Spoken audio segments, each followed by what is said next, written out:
Hi guys welcome to back my YouTube channel. आज देखंतु सिद्धार्थ महापात्र खेलाड़ी को नहीं कौन कहउछन खेल विषय रे कौन कहउछन एटी देखि दियंतु वीडियोटा। मु तो प्रभु जगन्नाथ को मु डाकिबी जे जय जगन्नाथ भाई तुम मैच रे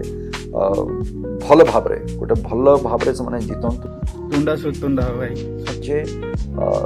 trophy should come to India. Bharat ही से ट्रॉफी जीति आसु इंडिया को हारिबा मु पसंद करेनी कि मु देखि भी पारेनी सेटा क्या दैट इज माय तो बता इंडिया हारिबाटा काहा को पसंद भी लागे हमु कोन सारा भारत देश को काहा को भी लागे। इंडिया जदि किछि प्रदर्शन रे सपोर्ट हो जाए मु हो जाए तेल करी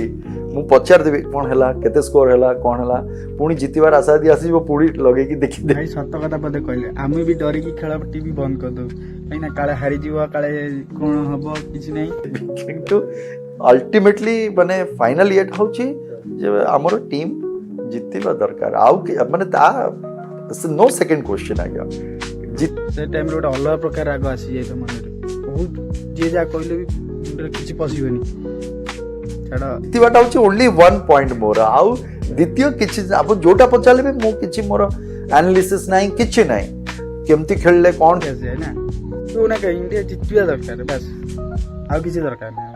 यानी कि 1 रन जीतू 2 रन जीतू कि 3 रन जीतू केमती खेलले कोन खेलला कि केते स्कोर कला कोन हला ये किछि मोर मतलब नहीं सेतरे हम टीम जीतिबा दरकार। हां भाई सत कथा बदे कहला इंडिया हार जीव माने मनटा पूरा किछि अलग प्रकार फीलिंग्स इंडिया जीतिबा ही दरकार हमर इंडिया बाडो दम किछि नहीं इंडिया जत्ते बाडो जी बाडो सेतले मन खुशी लागे किंतु इंडिया माडो खाइला भारी मन दुख सा ठीक कथा कहले।